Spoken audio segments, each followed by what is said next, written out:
All right, guys.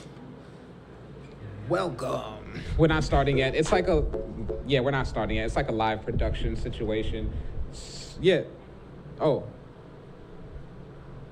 1 more minute. Oh, yeah, I'm just trying to preface them for like the, okay. Yes. So if you're a performer, when you're stepping up here, just wait till you see yourself and then start your piece. Because we have a little thing like, yes, this is an official film set. We're going to film y'all. It's live. It's actually being live streamed. And you can, I guess reach out to us for like the, stuff. For the stuff. Because now, unfortunately, we're all content creators. So can't even post, my soup without feeling judgment. Like, should I have made it a recipe video or like, I don't know.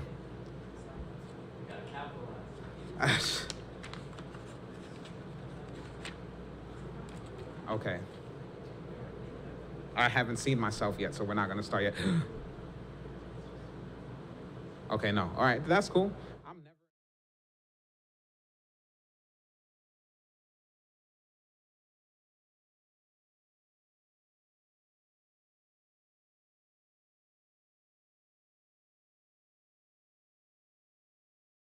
Control.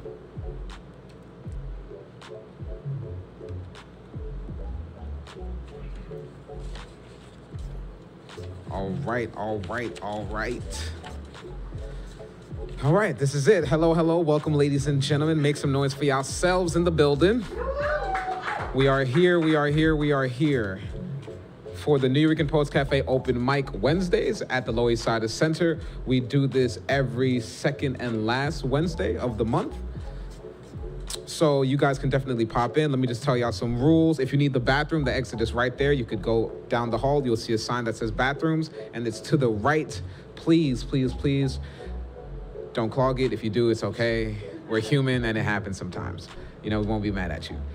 During performances, if you do have to go to the restroom, we advise, like, if you're sitting near the front area, just wait till they're finished, you know what I'm saying? And then y'all can run to the restroom just so you don't cut through the camera by accident. Because if y'all, take a look over there, like, that's the beautiful view you'll see, There's a bunch of them everywhere. I'm just taking my time with just explaining the rules because we got the time today, you know what I'm saying? So I'm going to mention, I already mentioned this live stream, we're on YouTube, make sure your devices are silences. We don't do any of the hate stuff, keep it nice and clean. We don't do political things, but you can express your things, you know what I'm saying, politically, if that's your jam. So everyone's going to get 5 minutes, okay? 5 minutes to do your thing. You can come up here. You can shamelessly plug yourself after that because you never know who's going to want to follow you and support the art, right? So again, when you come up here and you're about to do your thing, just make sure you look to the screen, wait till you see yourself, and then start your poems, songs. Does that make sense for everyone? All right, the list is looking. So again, it's raffle style, so I'm gonna pick one out. When I say you're on deck, that means you're coming up next, so let's figure out who's gonna come up after the first person. So coming up on deck, we will have Jocelyn Hernandez, Maraquin?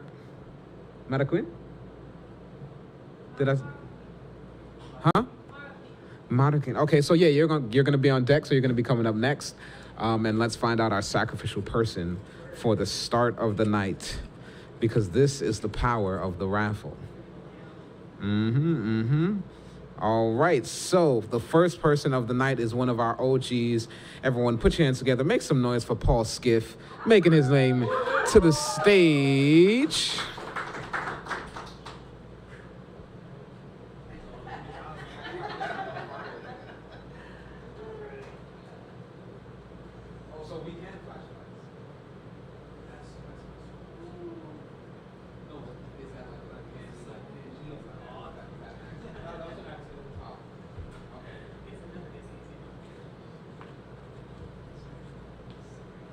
I am delighted to be here with all of you. Oh, there I am. I like the 1 second delay.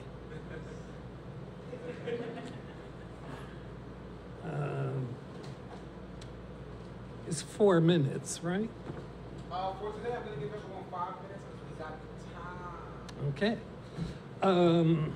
October 17th, Don't ask me who says so, but it was Black Poetry Day.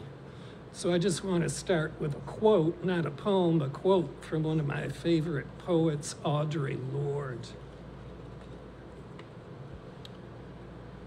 What are the words you do not yet have? What do you need to say? What are the tyrannies you swallow day by day and attempt to make your own until you will sicken and die of them still in silence?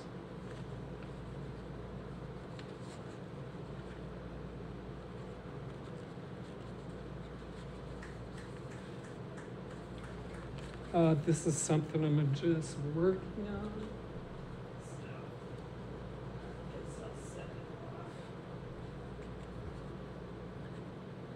American bombs and Netanyahu pounce dismember your moral goodness like an innocent civilian fleeing your wonder horror. Human dignity does not look back on the way out. Its bowl of need gets one spoonful of pity dust in the refugee camp financed by worldwide complacence on a year of cities demolished with remote control ignorance. Death count free falls like lies through a promise in an unholy land. For once, the glowing screen does not contemptuously fib to your eyes. Tell electric blood on the grieving grandmother's videoed face is warm as the corporeal blood and leisure time hang of your heart.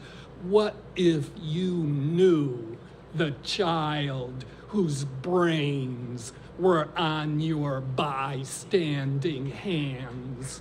Mother Mercy, why won't they let you free in a war tunnel beneath civilians held out as bomb meat? Terrorist cowards hide under politics. The loser wins strategy, a satanic fameless grab for headlines, but the weaponized news just shoots them in their own reputation. Leaders who lead to death, war for land, only ghosts may flee. The eradication state's political faith, death wish, inspirational devotions, militarized prayer, garbled as national suicide.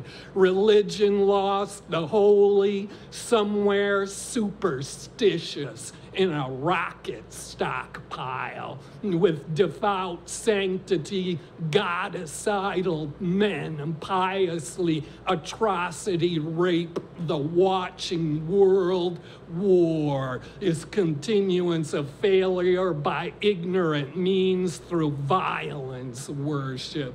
The explosion prays for a target to serve.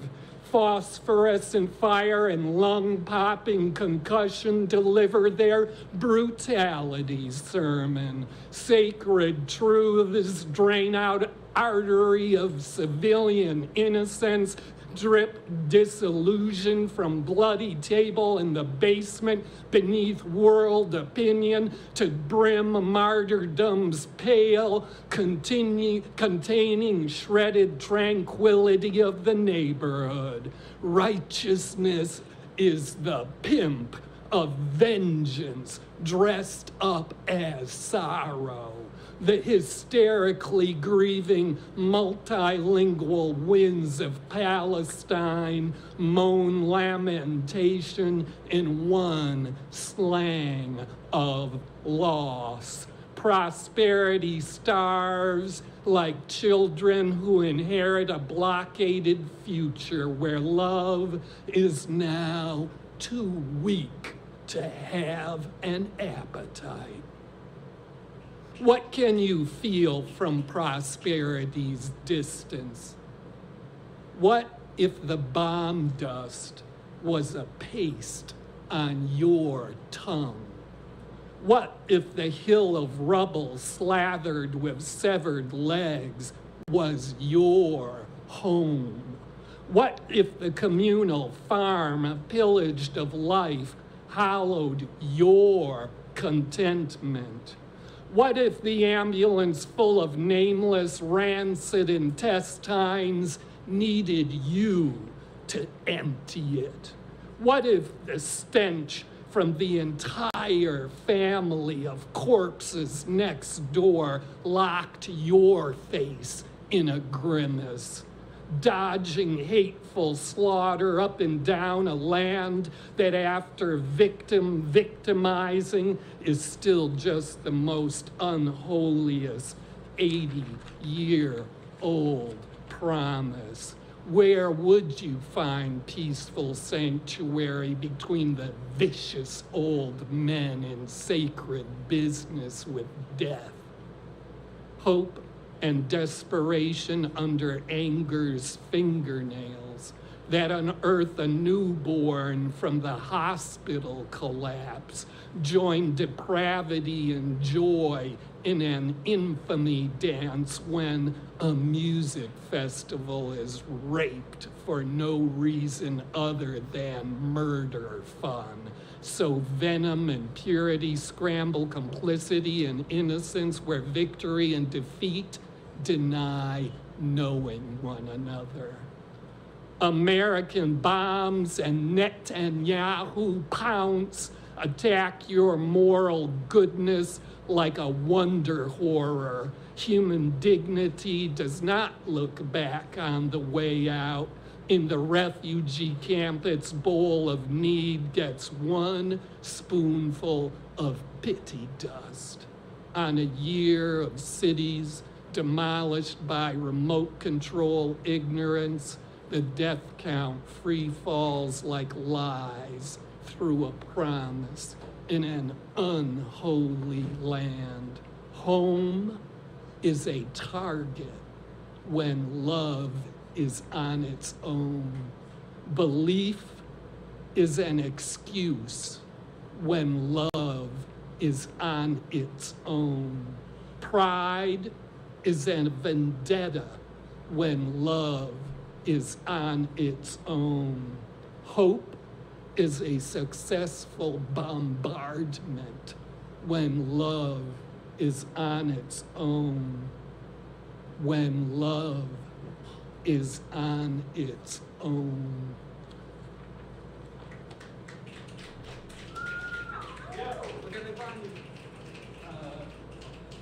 I'm on IG as Skiffgram. That's just SKIFF gram. And if you Google Paul Skiff, you'll get Paul Skiff down. Thank you. Yes. All right, shout out to Paul.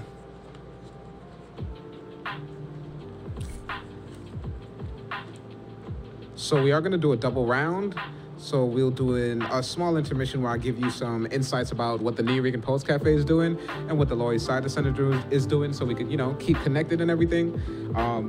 And I didn't explain it before, so apologies for that.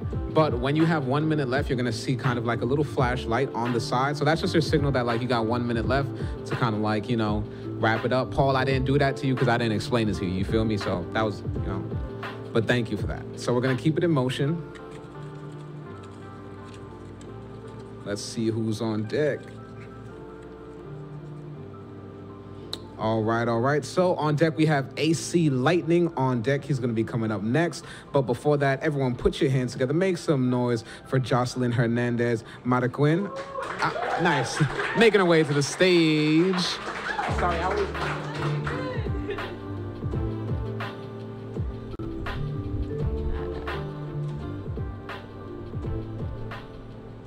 I think it's good. Yeah. Okay. Hi, everyone. So this is Life, Death, Rebirth.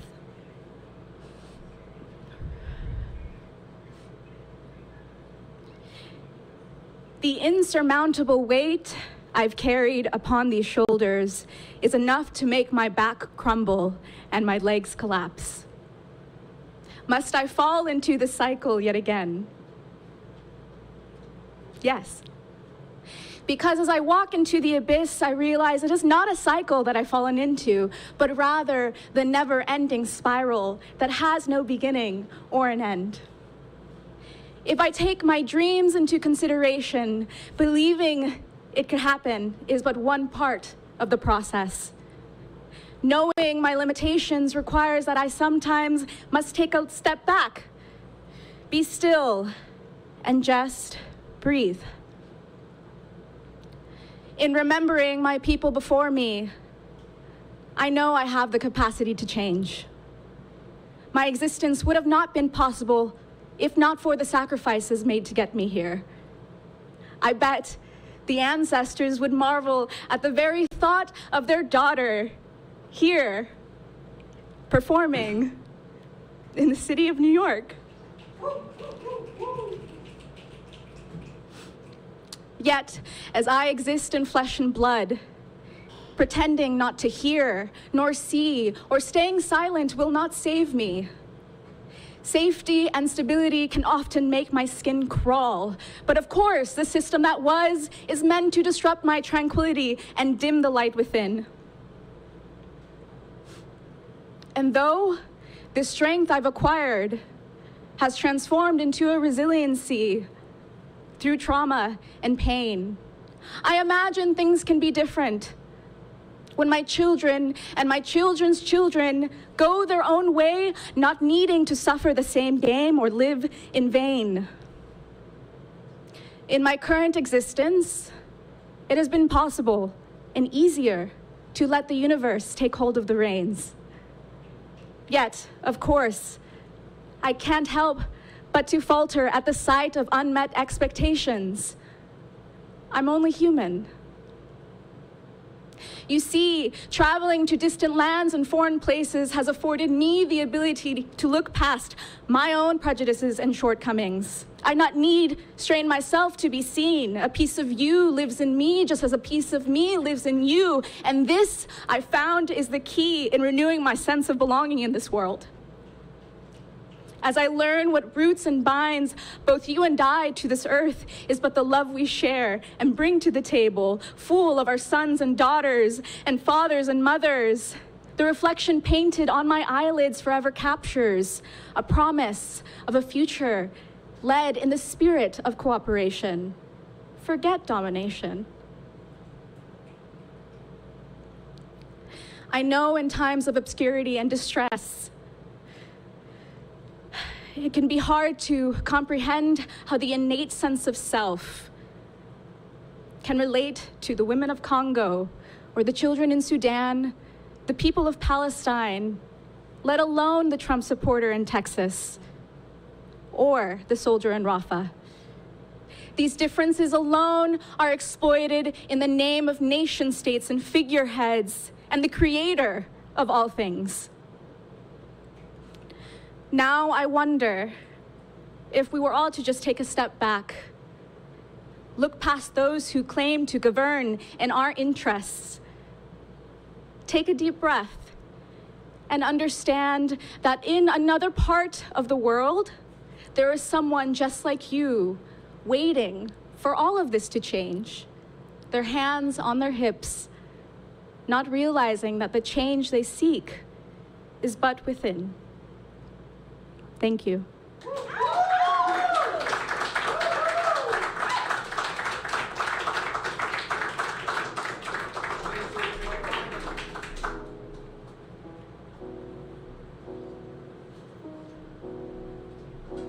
Where can they find you? Can they not find you?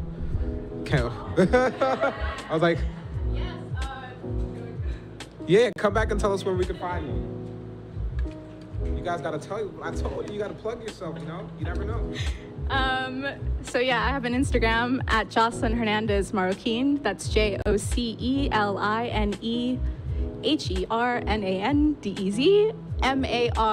MARROQUIN. Thank you. All right. Don't forget, guys. You know. All right. So keep it in motion on deck. Is it pronounced more or M-O-R?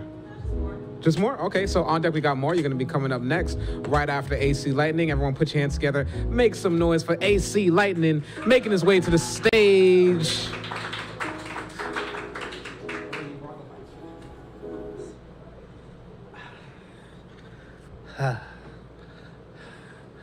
What's up, everyone? Oh, hold on. I know I'm a little tall. Well, I ain't that tall. What's up? How are y'all doing? All right. How many of us dealt with love? By a show of hands. I'm pretty sure we all in here have dealt with love. Some of us, whether it's through friends or by proxy through family or relationships. But however, I figure I have this poem that I can try my best to explain. Why do fools fall for love? As literally the name of the poem, Why Do Fools Fall for Love? Why do fools fall for love? Where after a one-night stand, someone's left coat in their partner's cuddles? Or friends who giggle in your face as they plot in your downfall? Or those who came from broken homes and their views on love is fragmented? Their views on home have been fragmented. Their pleas for affection has been ignored, have gotten ignored, so they ask, what's love got to do with it? When dad's gone and his son at home blame his mom for his distaste for women, women think of husbands like fairy tale cause love in real time don't feel magical. Romanticism of love for the media has turned sex into a prize for the entitled, gave imbeciles power to set rules for women that they don't follow themselves. Kids are forced to grow up while their parents give each other black and blue face because the thin line between love and hate got them asking, why'd I get married to you? Women want to act and think like a man because they think they know what men want, but still ask, do good men still exist? Meanwhile, men have to climb 5 times the height for women who are 10 times as undesirable. I thought love was impartial all its ways. I thought this would be the same love that would turn baby boy to a man, or the same love that won't let money and women come between the bonds of 4 brothers. Some Christians love singing God is love, but fail to understand when folks ask, why do fools fall for love?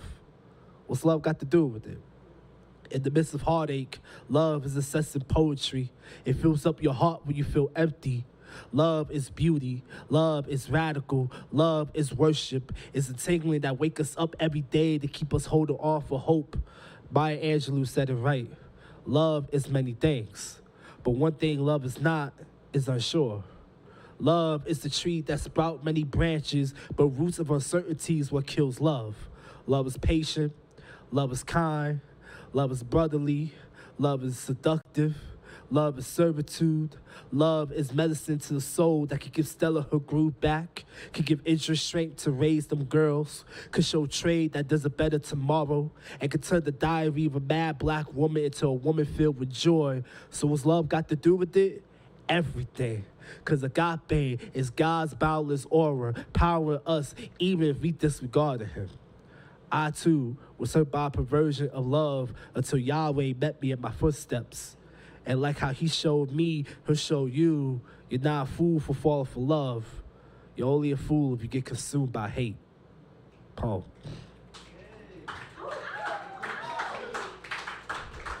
My name is AC Lightning. I'm a poet, I'm a rapper, I'm a filmmaker. I kind of do everything, but I don't. So if you want to follow me, my Instagram is DACLightning_. That is THEAC Lightning_. AC as in air conditioner or Atlantic City, if you're feeling lucky. Lightning as in storm _ DAC Lightning_. And I'll see y'all later.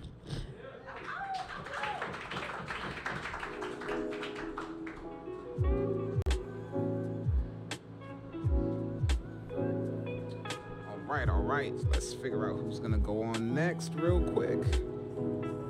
All right. I think I can say this. I be butchering names, so I always apologize. So on deck, we're gonna have Sana Kazim. I said that right? Nice. Okay. All right. She's gonna be on deck. But before that, everyone put your hands together. Make some noise for more making their way to the stage.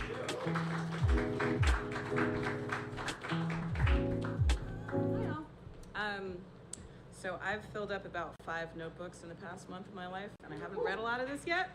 So, oh yeah. So I'm going to read an old piece, and then I'm going to read 2 pieces that I've been writing.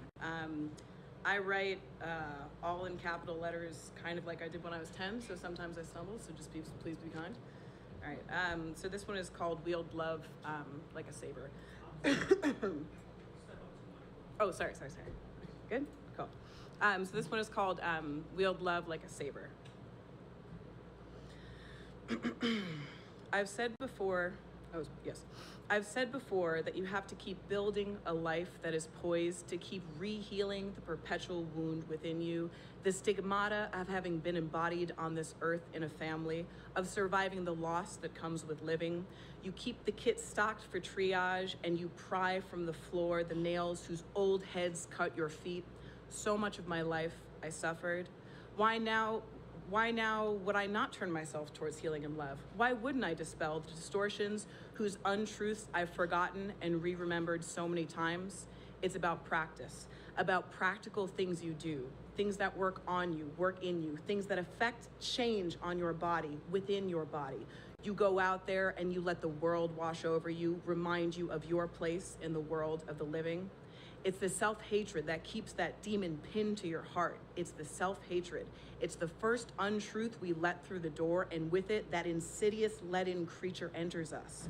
And so you wield love like a saber, like a scythe, and you cut down those stalks that have grown so tall to box you in so that you can orient yourself, see the mountains and the sky. Remember that you are in a field in a low valley, and that immobility is a spell of can't and shouldn't, that must be broken with that bold risk that feels like certain death, breaking the spell of nothing matters by doing it anyway. Yeah. Okay, cool. Is this close? Actually, maybe I should just pull it down. I've never done that before. Oh, there we go. We're different heights. Very nice. Okay, cool. Oh, that's so much better. Okay.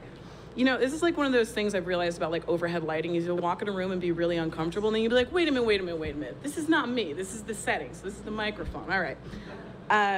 So this one, I was listening to an interview with Joni Mitchell recently.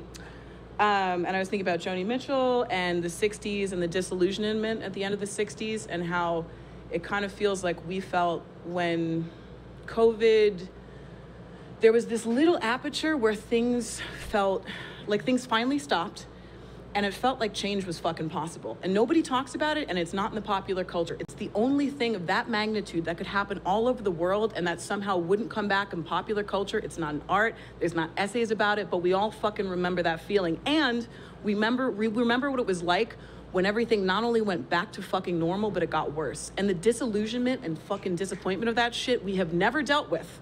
And it's coming out as mental illness, it's coming out as instability, it's coming out as all the other things because we never fucking alchemized that shit. And we have to, with each and every one of us as artists, start dredging that shit up and dealing with that, because that little aperture of how things could be and the disappointment of that is something that we have never fucking resolved. But anyway, I digress. So I was thinking about Joni Mitchell when I wrote this and how that actually felt when the 60s ended, so. I think of the art that's been created from the void of that wound, from its aching and absence. Joni Mitchell's missing daughter, Patti Smith's painful pregnancy and relinquished child, left alone in pain on the metal table, in complicated labor after the nurses ridiculed her hair and called her a vampire, till the doctor finally came and diagnosed the breach. I can't remember if she had a C-section or not, but remember her writing about the gentleness of Mapplethorpe, her great love at that time, that photographer who came to be known for such harshness, how he touched and regarded that scar or the stretched skin left from her pregnancy, and Joni, whose great interior mosaic of feeling she expressed through her singular sounds she made with her guitar, piano, her voice, her strange tuning closer to the sounds she heard in her head, she felt within, and so many colors of that mosaic, hues of longing, that great album Blue, the great disillusionment as the 60s came to an end, that sunny bastion of Lindenhurst where so many artists converged, shattered by the hammer of the Manson murders. Though Manson himself, and it's simply not talked about, was a product of a horrendously broken home, was brutalized for most of his childhood in penal institutions and workhouses, whipped raw and doused in salt water, raped, I'm sure, repeatedly. And before his infamy was bestowed by the orchestration of a murder, he yearned to be known as an artist, to be a musician enfolded in the golden embrace of other artists, part of the circle of which Joni, no doubt, was a radiant, feeling heart. What is born from absence and a wound? And what forces shape the gifts and nightmares born from suffering? I think, too, of Maya Angelou, a bird of her sweet child self, caged by the rape she suffered and the weight of the murder of her perpetrator when she told, then retreating into silence, seeing what words could do, the sheer force of the truth. But she was also loved fiercely by the force of a woman who was her mother. And maybe that is the difference, the thing that tips the scale from self-destruction to creation, to self-salvation. Her mother, who she said was a piss-poor mother to young children, but a brilliant steward to young adults, who kicked down the door to take back to take back her then young adult baby, who'd been taken captive by a man who had been her lover, who grew threatened and angry and possessive of that brilliant light, that radiance within Maya Angelou, and reckoned he'd kill her so he could keep it. But the door got kicked down by love, and Maya, she who became Miss Maya Angelou, was saved to give the world the great gifts within her soul, within her heart, caged in a body that had known brutality, betrayal, violence. But that bird within that radiant heart sang, and so saved many of us, myself included, kicked down the door to the rooms within ourselves where we are tortured by parts of ourselves grown contorted and bittered with pain, busts in and saves us both, victim and perpetrator, whose duality we all encompass in some way. And so maybe the difference is being loved fiercely. Maybe that's the redemptive force. Who is to say Manson didn't have some truth in his soul that got smothered and contorted by trauma? This isn't to excuse, idolize, or admire violence, or to assume I can know what went on inside a man whose feral-eyed face became a symbol for the end of an era that toted peace and love as a slogan, but to say, we are all of us human, all of us born, all of us guaranteed to die, all once infants in need of love, of unconditional, irrevocable care, that we are all woundable, permeable as much to love and the planting of seeds and care and nourishment as we are to the planting of bombs and the ground mines that litter one's internal landscape in love's absence. And then, if we all encompass the possibility of the perpetrator, because we all encompass the woundability to be victim, then we also encompass the potentiality of self-salvation, of a love within ourselves, of lungs and a voice capable to sing, to uncage ourselves and embolden others to do the same. Cool. Thanks. Thank you. So yeah, thank you so much. I'm also an artist, and primarily I've done like large-scale cutouts and installation and masks and headdresses for a long time, but I'm starting to move primarily into my writing. So you can find me on Instagram. I'm MOR Stencil Art. Thank you for your time. I know I went a little bit over. I appreciate it, guys.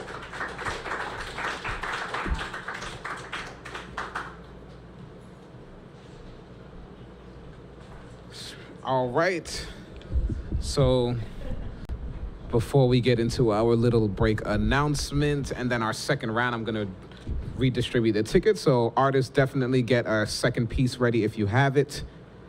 If you don't, you could always freestyle. You know, it is the Nuyorican Post Cafe and Loisaida Center. So without further ado, everyone put your hands together. Make some noise for Sana Kazemi, right? Kazemi making her way to the stage. Please feel free to correct me.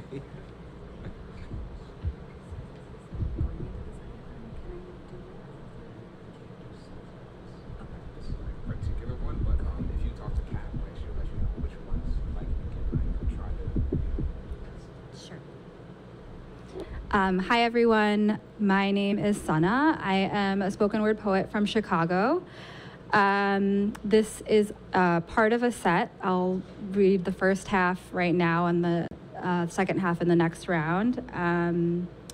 It's been something I've been performing all over Chicago, so I'm grateful to be here and performing here tonight. I'm a little shorter, too. It's hard navigating this world sometimes, a world or community in which you are a minority, always having to dial back, not to step on any toes, not rocking the boat too much that it startles the naturally privileged. Because then what? Panic ensues. Why can't you just be happy that you're here? Why don't you go back to your country if you're going to complain? But I am from here. My parents may be immigrants, but why must they always adapt? Why must we always adapt? Why do we have to give up our cultures or values because you fear unknown customs, colors, or foods?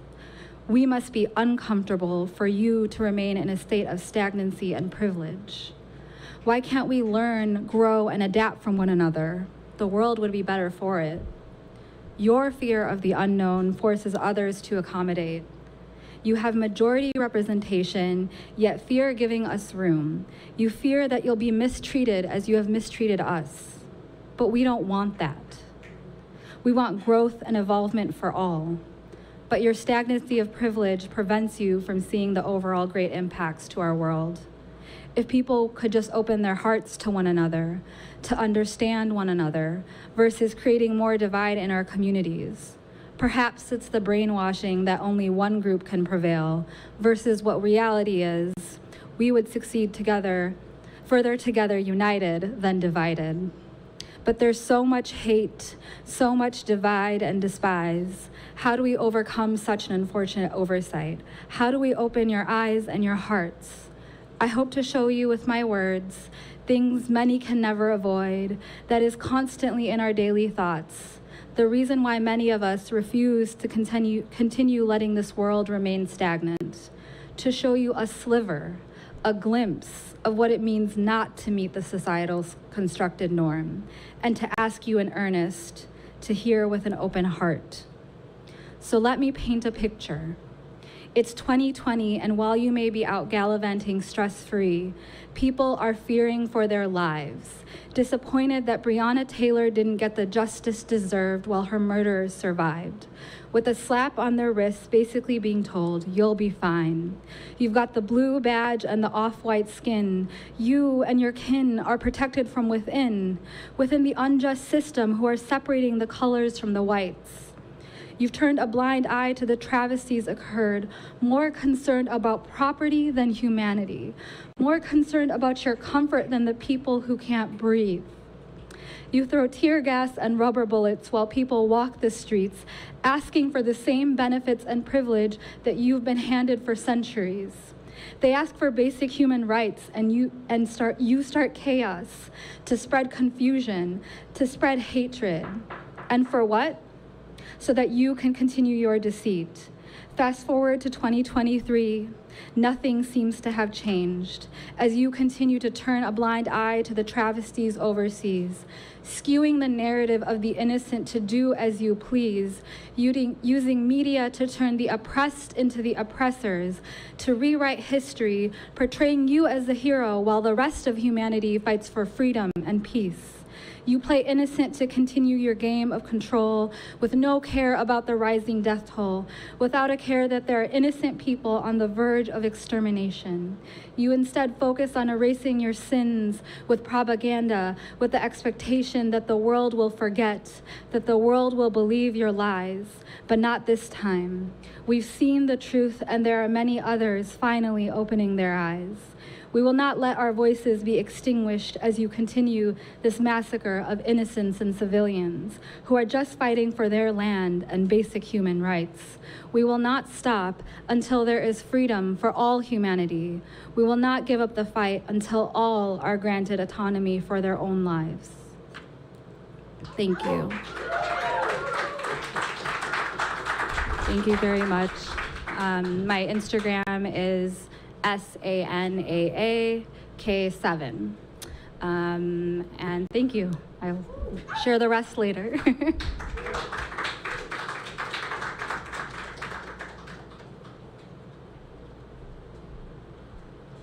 All right. Before we get into it, I already threw the tickets back in. Does anyone else want to sign up on the list? Is there anyone new that wants to sign up on the list?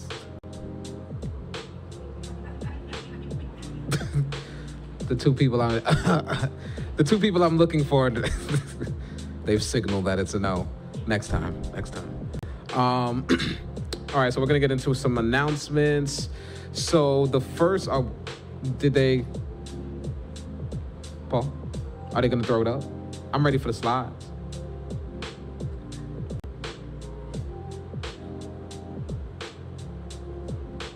All right, cool, perfect. So the first Wednesdays of every month is going to be WOW. That's going to be our Women's Orator Wednesdays at the Loisaida Center. You could do all aspects of open mic for all women and women representing roles. The doors open for that at 6 p.m., so you can slide through for that. That's going to be the first Wednesdays of every month, okay? Make sure you lock that in. We could go to the next slide. Or I don't know, what should I say? Next. All right, and of course, the second and fourth Wednesday of every month, we're gonna be right here for this open mic. This is gonna be the Nuyorican Poets Cafe Open Mic Wednesdays at the Loisaida Center. We start at 6, go till 8, and either we double up the list, sometimes we do, sometimes we don't. It all depends on how we're feeling the day of and what it's looking like. All right, what else we got? We got the Slam, I believe, coming up next, yep. All right, so the Slam, that's going to be every Monday. The Nuyorican Poets Cafe is going to be at the Bowery Poetry Club. Cap just went over this earlier.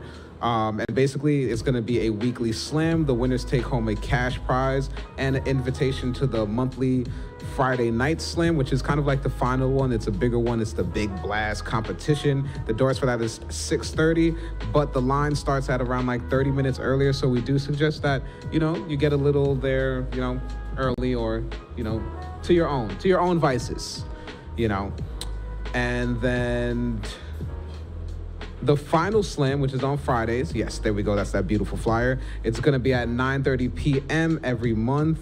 It's going to be where basically all of the best poets come through. They have prizes for $100, and the winners secure their spot at the end of the year Grand Slam, because, we get down like that. We just keep the functions rolling.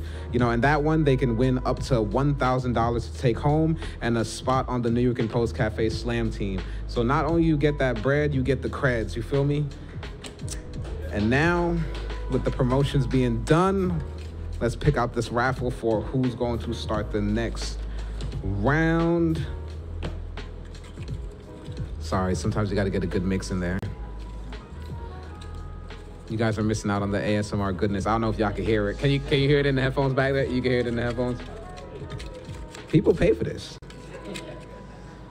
Just saying. All right. Okay, cool. So, to start us off on the second round, it's going to be Jocelyn Hernandez, 1 second, and then right on deck. Oh, wow, look at that. I'll say, so on deck, it's going to be Sana again. So everyone, we're going to get into the second round. Put your hands together. Make some noise for Jocelyn Hernandez making her way back to the stage for another one.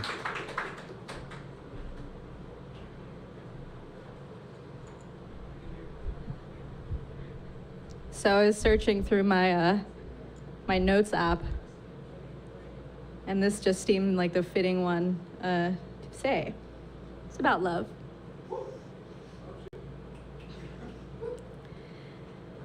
My time has come. My fate brought me here as I've understood it. This is the choice I make. You haven't lived if you haven't loved, as the world begs of you just this one thing. I find it hard to recreate new meaning from the rubbles of the relationship, but it's there, in plain sight, waiting for acknowledgement. You haven't lived if you haven't loved. And it's just you and me and all the world that surrounds us. Sitting under shaded trees, you grasp my face with your hands. I caress your lips, given this chance. This prolonged moment in time lasts forever in our minds as you keep me close and I slip into your throat. You haven't lived if you haven't loved. What I wouldn't give to be face to face with your love. Thank you.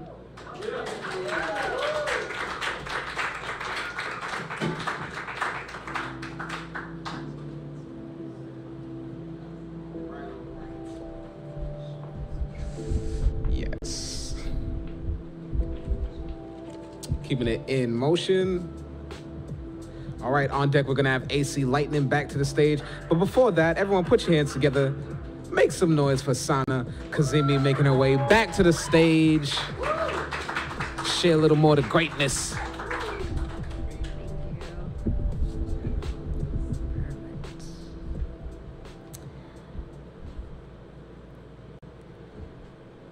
I take a shower to remove all the atrocities that I've seen on these small screens, to unsee a crying mother as she holds her lifeless child in her arms limp, to unhear the screams of the people calling for help as they are unjustly bombed and tortured by the undignified, the soulless, to wake up from this nightmare to a world more just than the one I live in. To unsee these innocents, men, women, and children, stripped of their clothes to the bare bone, stripped of their privacy, stripped of any decency or humility. I take a shower to wash off the tears and attempt to wash off the remnants of the blatant racism, of the blatant hate, of the blatant disregard for another human's fate, another human's life, but I cannot. It's a stain in my core. It's etched in my heart, a reminder forevermore.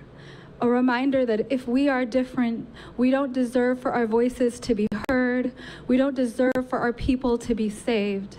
That's what you say when you look the other way, as innocents are killed, as you go on with your day. How can we trust again? How can we feel safe? Prove us wrong, that this world can be better, that this world will be better. Because nothing can wake us up from this ongoing nightmare. This has become the world's reality. We cannot unsee or unfeel the massacre towards humanity. But humanity is strong.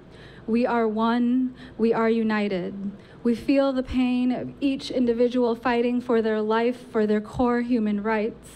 Our hearts ache as they ache. We wake up and our thoughts immediately are with Palestine. Every morning, every minute of the day, every night before we sleep. Even through this, they persevere. Though they may be without homes, without food, without aid, they continue to have faith, to have hope, to have kindness and empathy. For them, we must continue on. For them, we must continue to fight for their voices to be heard, to end this brutal violence of people defending their land, their way of life. This is not a war of religion, but one of human life. We are brothers and sisters in this fight. If one is suffocating under mounds of rubble, under bombs blasting each and every day, then none of us are free. It is our duty to fight for those who have been enslaved to a life of war, many since the day they were born. It is our duty to stop the genocide forevermore. We will not stop. We will never give up. We will not condone the acts of the Zionist state. We will not stop until there is a free Palestine. Thank you.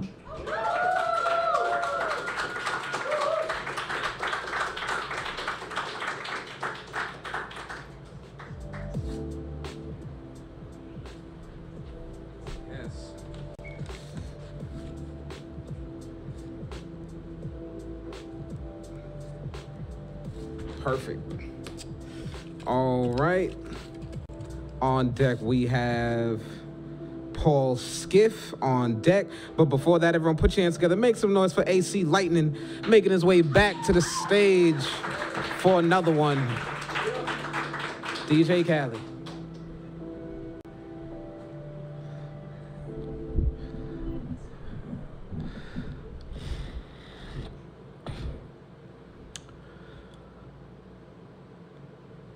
Black boys, society doesn't care for you. Black boys, the streets never loved you.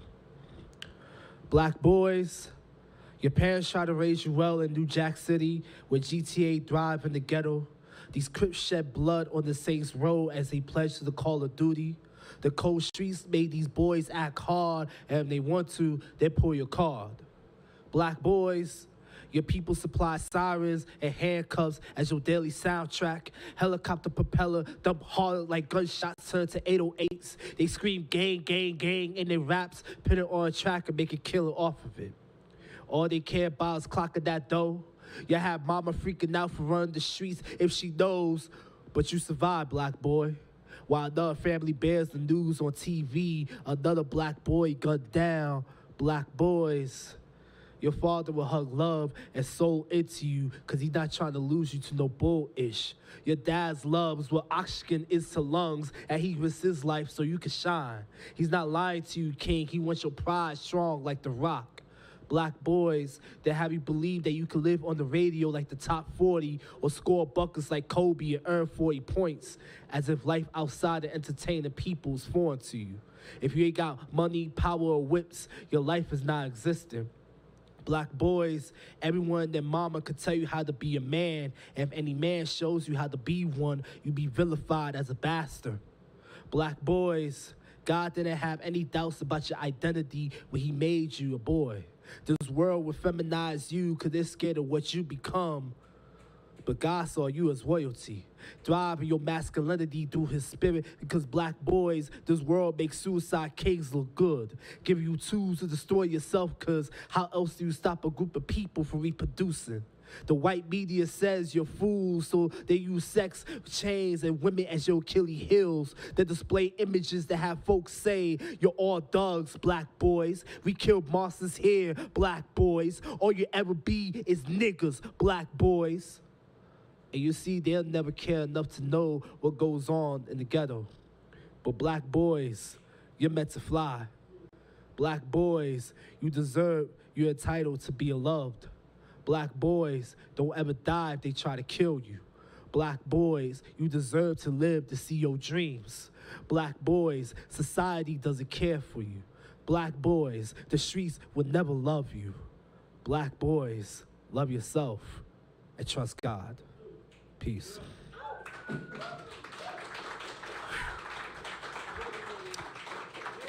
Thank y'all. Again, if you want to follow me, my Instagram is DAC_Lightning_.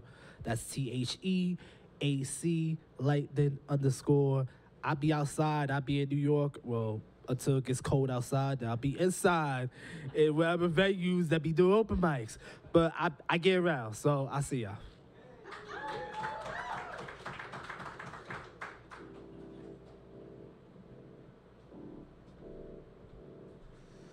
Nice. Everyone charged up on that first round. You know, sometimes you just gotta stretch your legs. Beware the water in the knees. I say it all the time. I sound old. But I am spiritually inside. I feel very ancient. But on deck, we're gonna have more. Everyone put your hands together. Make some noise for the OG Paul Skiff making his way back to the stage with another one.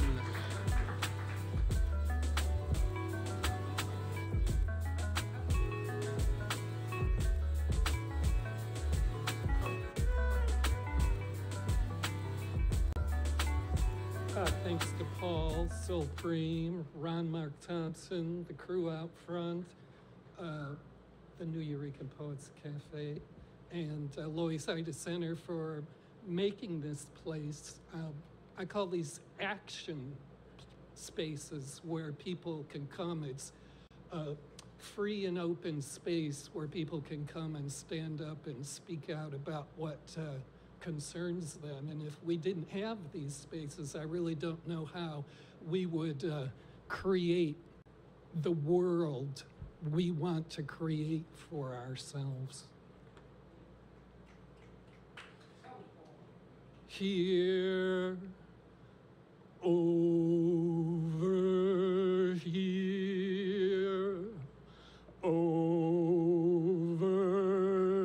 here, where life is more abundant. You may admire a word, but it is not a piece of property. I possess the knowing of my favorite word, but the word does not belong to me. The only way to possess a word is for the moment you admit you do not have it. At least you pass forward and are truth of the word's freedom. I am entered into by words I speak, but I only hold the moment of their enjoyment with my voice.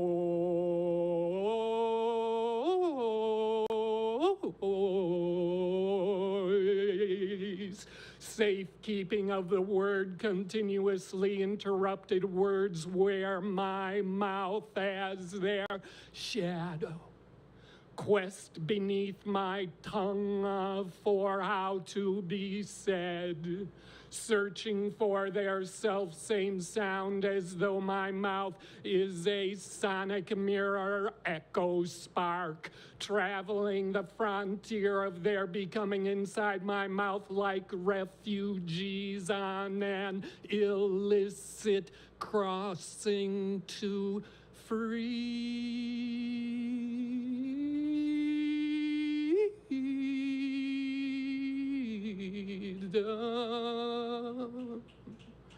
My favorite word is all of them that create a person whole and complete. Any word that even in wilderness of delirious rapturousness creates an emancipation.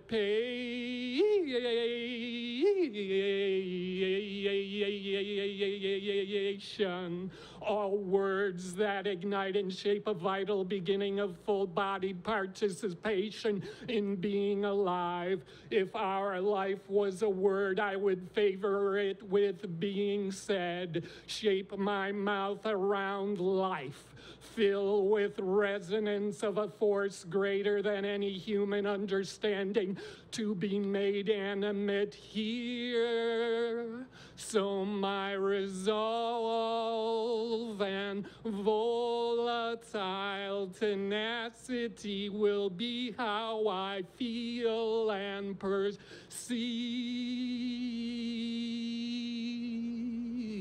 into this life. I would stand inside the word of life and let it compose me. How is it that looking for a way to be spoken, all words freely give themselves to page, to screen, to sky, never resist becoming alive, leave silence with the vibration of birth joy, like it was their mother. What is the secret of their giving? What is the secret of these words giving? The selflessness of their valor, the generosity only spirit has the capacity to accept. I speak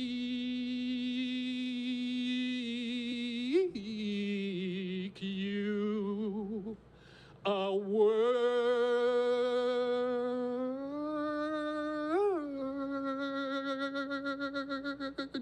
so we feel ourselves,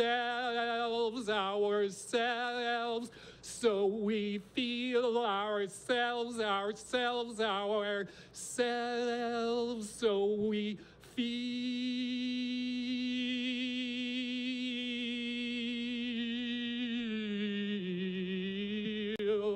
a word, ourselves. the place we know as our being. I speak you and myself like a word impassioned with need to be shaped, so we feel ourselves, so we feel ourselves in the here of hearing, the place we know as our being.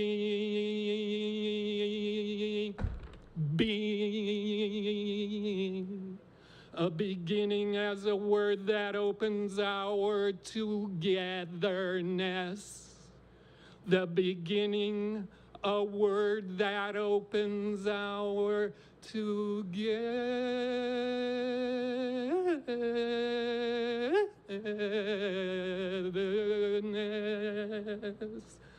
I will be the favor of this word.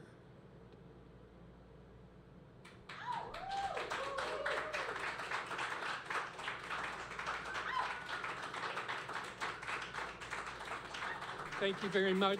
It's great to have a visitor from Chicago here, the city where I first stood up to speak poetry live. Thank you very much. Thank you, Paul. Thank you, Paul. Okay, so before I call more ups, we got a little more time. So are there any like 3 volunteers who would have a third one, like a third piece? Like how y'all feel? We got time. We're just letting you know.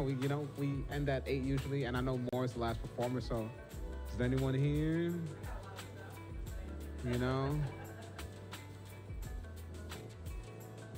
No? No takers? No takers. All right, so then I guess just close us out. I guess give us 2, or we just wanted to ask first. We didn't want to force it upon you, or we could, but we're not like that. No. That's just no. Yeah. Oh. All right. So without further ado, everyone, put your hands together. Make some noise for more. Gonna close us out, nice and right.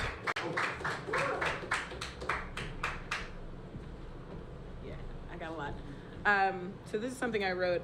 So I'm a born and raised New Yorker, which there are actually a lot of us. It's like kind of a lie that people think that there's not people in New York from New York. I just think people don't fucking pay attention. But I'm from Brooklyn originally, and I just moved to Sunset Park. And it's funny because my mom is from Bay Ridge, and I live by this pier now, and my dad was a sculptor, and so we were kind of raised like urban hillbillies, like squatting in buildings, like all sorts of insanity. But my dad did the 9/11 memorial, which is this big trumpet on the pier. And so it's funny because now I'll bike up to this pier and I'll kind of read and hang out and write, and I'm in this place where my mom grew up. And the funny thing about that piece is when my dad did it, we were squatting in like a defunct auditorium in Bed-Stuy, and we lived off of that commission money.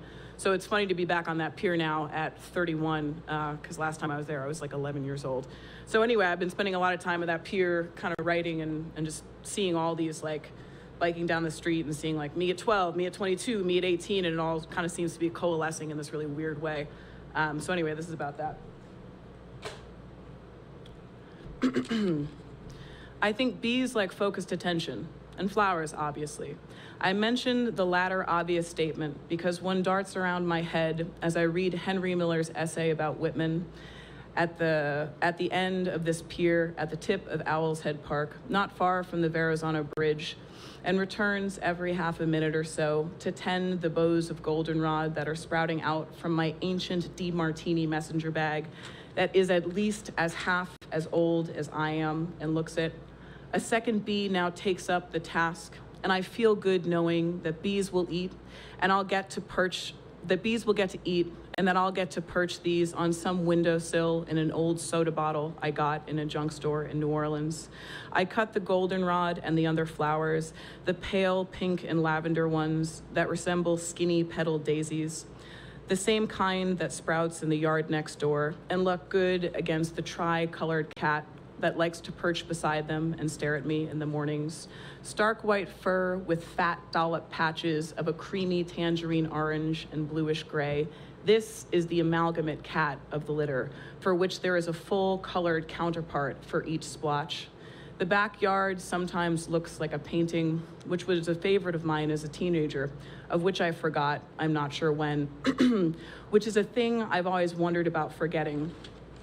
Does it happen all at once, falls from you like a key from a jangling set to a door you no longer use and so don't notice?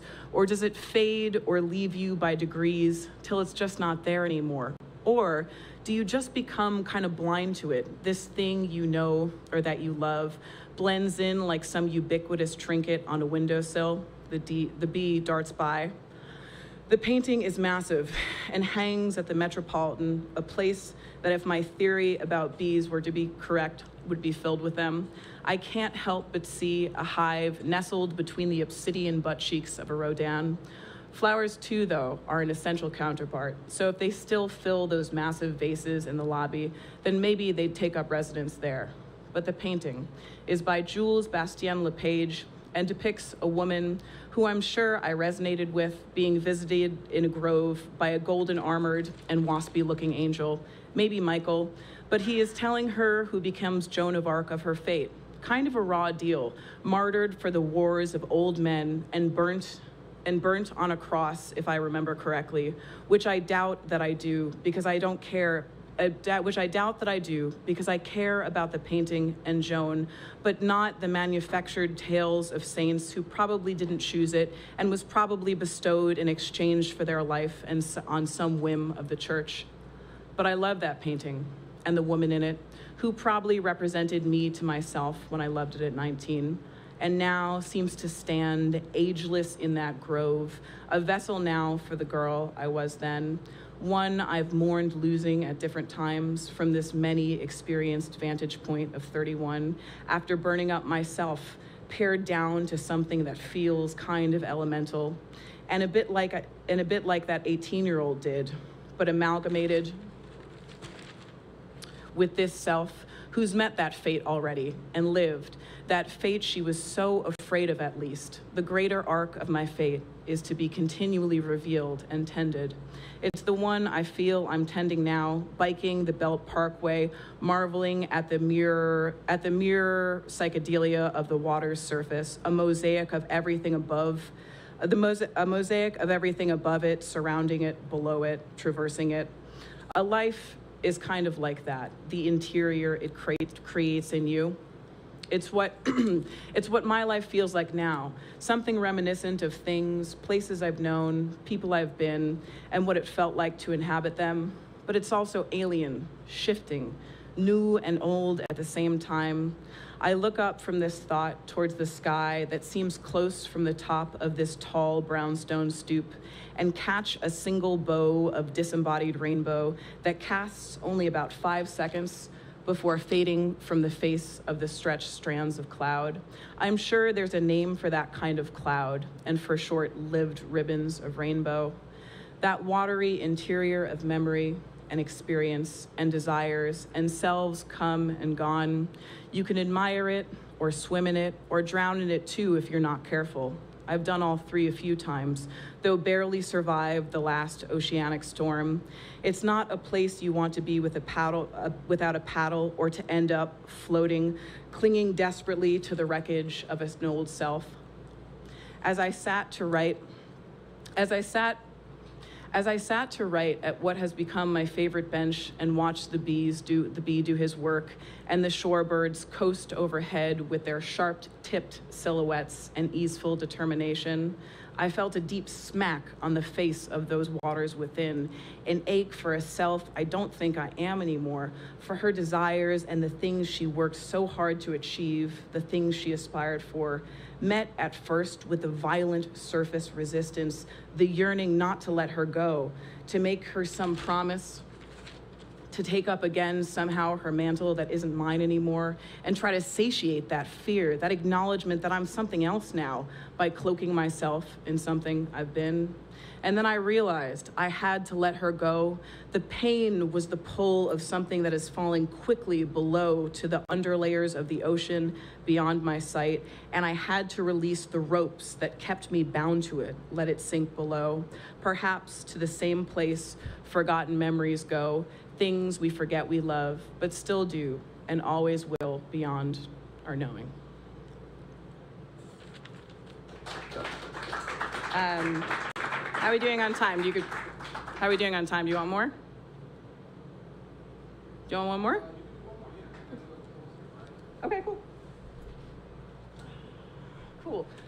So this one isn't really, well, I mean, I haven't read it since I haven't reread it since I've written it, so I'll just read it now. So if it's bumpy, that's why it is. But I came to this understanding because I realized that sometimes being really smart makes you really stupid.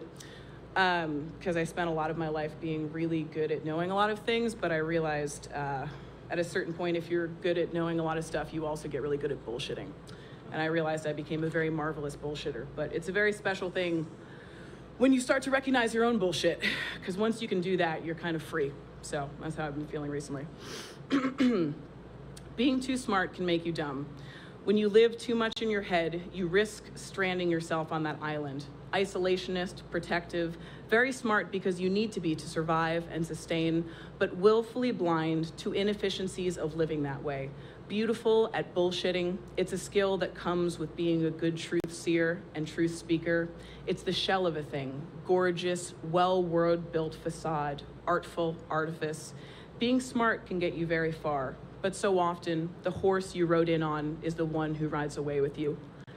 You can get very adept at constructing scaffolds and systems of bullshit around things you don't want to face. And the thing is, the fucking kicker, is that you always know, you always do, but you get so good at willful forgetting, you stop remembering that you're doing it. The energy gets spent on painting over that truth every day, every minute. You feel the fatigue, but forget why, forget where that energy is being used. You can be so damn smart, but so fucking dumb. And you think you need to be so, need to figure it out, as if anyone can, as if anyone could, not through experience and doing, but from inertia and thinking. And that's the place you have to shatter if you aspire to grow from smart to wise. If you are serious about sharing that gift in your soul with the brush of your unique mind and way of seeing, you learn to see more than think. Issues that arise in drawing are issues that arise in learning to draw are a mirror to the issues, to your issues and barriers to seeing, reflection to your inefficiencies of thought, of denial and blind spots. If you want to learn better how to be, learn to draw. Not learn how to draw well, but learn well how to draw. There is an innate difference in the species of those two things. Striving for perfection will always fuck you. It makes you rigid, willfully blind to what is for the sake of the impoverishedly imagined ideal, for the sake of proving your worth, of earning things that are simply and intrinsically yours, like worth, like value, love, when that's got nothing to do with your pencil on the page. So you are lost in an unwinnable and wholly arbitrary battle instead of just learning to draw.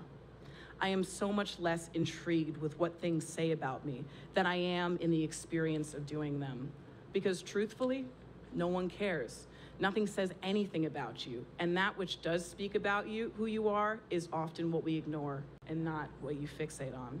The paradox in there is that all you seek for the world to approve, that acceptance and validation you so seek to prove from your earning and achieving, is yours by right. And you access it through authenticity, not artifice. Truth just is. Bullshit requires endless maintenance and something always goes wrong. Bullshit is riddled with flourishes and complexity, skillful executions, triple axles over lava pits, self-imposed and disastrous consequences for perceived failure. We waste so much time building on ground that never building on ground never meant for foundations. Venice was a wild advent, but it was built in relationship with the swamp it inhabited and successfully deterred the Romans. Designed with the landscape rather than in opposition to it, designed in relationship with rather than to conquer, built with rather than in spite of, and to gain approval for summiting, making beautiful something that was considered to be bad. Essentially, do you need a fucking medal? Be honest. And very weary of that. I wanted one. I thought I could buy it with my suffering and self-denial. Even if such a trophy existed and you don't want it, what would it do? Some heavy obsidian thing to perch on a shelf and shroud with dust, or to be attended to like some false idol constructed from the condensed heaviness of having bared the burden, the crushing cross of impoverishedly imagined perfection? Things don't save you. Being saves you. Unburdening yourself from the hellishly heavy robes and garments of title, of expectations, of trauma, of identity, approval, society, shimmying out of that leaden thing and having the audacity to stand stark naked and refuse shame. Your trophy is not a thing. Your trophy is a way of learning to be. And in that way of being exists grace. Grace is the opposite of contrivedness. Now, you can build some beautifully executed things through skill. I have most done. But you can also be a conduit to the emergence of something truly beautiful, efficient, and as surprising to you as it is to others. You can execute craft for approval, to earn and keep your station, title, ranking, or you can experience the grace of working in tandem with what is, with a tool of your craft, and in collaboration with a genius and beauty much greater than you could ever hope to pull out of your single self. You can have an experience, the unavoidable product of which is some piece of art that is no doubt good and no doubt honest, but more of a parting gift, an imprint and impression left by experience than some great thing we say was worth suffering for. I remember a dream, a coat so encrusted with life it was stiff and held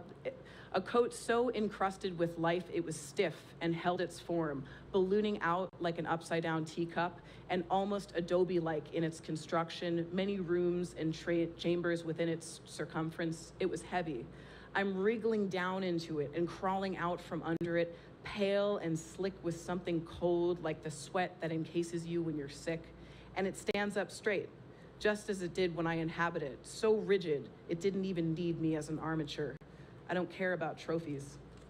And I no longer give a shit about what the imagined other thinks of me, or anyone for that matter, especially those who look out from windows in well-executed fortresses as I once did.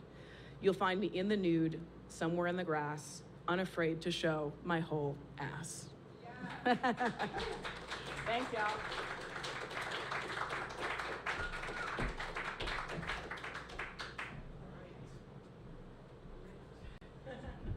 All right. You know, it's been another wonderful Wednesday. I got excited. I was like, oh, we got another one, but then we didn't have another one. So I was like, all right. You know, sometimes you can't get everything. But we appreciate y'all coming. Please make some noise for yourselves, for supporting us and yourselves. This has been Nuyorican Poets Cafe Open Mic with the Loisaida Center. You can find us here every second and fourth Wednesday of the month. We're always here. Feel free to pop by, tell your friends to come see us as well. And everyone get home safe. Don't forget to look for the other Monday nights at the Bowery and the slams on Friday, you know? Not this Friday, but, you know,